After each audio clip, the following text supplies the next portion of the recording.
I'd like to hear your views on whether graduate students might be able to lead collaborations.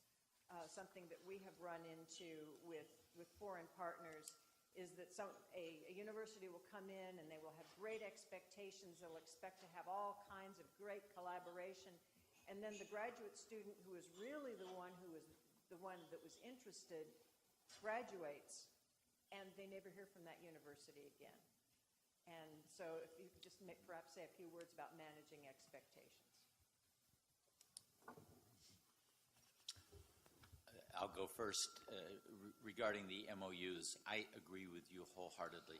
And one of the things I emphasize with all my faculty colleagues, my office, the Office of International Programs, should not be making judgments on whether your research is good enough. Your department chairs, your deans should be making those decisions too. We will always sign a memorandum of understanding if it's important to the faculty member. We just ask the question a few times, why do you really care about this as well? And then your point regarding graduate students, a very good point. What we find when we get faculty who are linked with colleagues in another country, if the graduate students can smooth the way, that really facilitates the research. But the challenge is exactly what you pointed out. If someone then finishes the PhD and moves on to a different position, what happens? So the best we can hope for, it doesn't always work, the best we can hope for is there's ongoing collaboration. What I really like is when we do get faculty talking to one another, they'll start coming to us and they'll say, do you have some way to get financial support for these really good students from China or from Indonesia? That's where we can fill a role. I agree with the MOU. Can you hear me all right? I agree with the MOU principle that you laid out. Secondly, I can give you a quick example. When I was a graduate student in England, going back to the 1970s, I was asked to head up an international collaboration.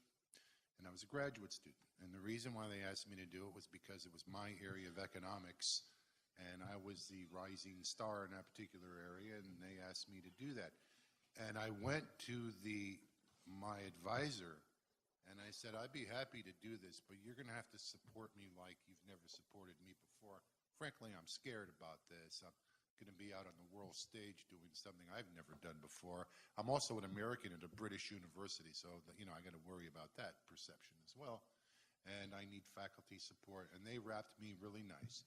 They took good care of me. So I think students, graduate students, bright graduate students can lead international collaborations.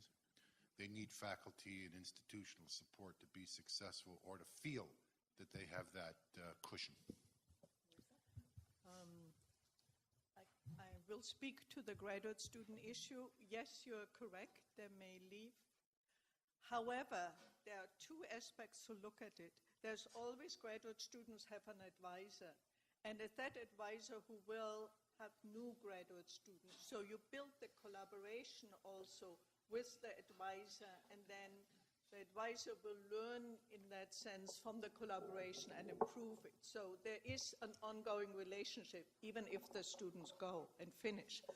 However, what you find in reality, and we really need a lot more research, what Martin does and other, on I see that many then of the graduate students who had an international experience go on to a postdoc, often in the country they have been. Or these also, if there's not in that particular country, these are really our best, how NSF now talks about, of being science diplomacy. They're really research diplomats. And it's of all of us who had those international experience, it changes our professional life, and it changes also our personal life. So I would say not to worry so much that it's short term. We have an infrastructure around, and we need to build that stable, and then it becomes long term. Yes. I'm not sure I have much experience in the area, other than wondering, I just posed the question to Marissa and the questioner of how the foreign university would view having a graduate student lead the research team. I know my colleagues, it wouldn't wash in my colleagues in Asia. And so I think that's part of the sort of the cultural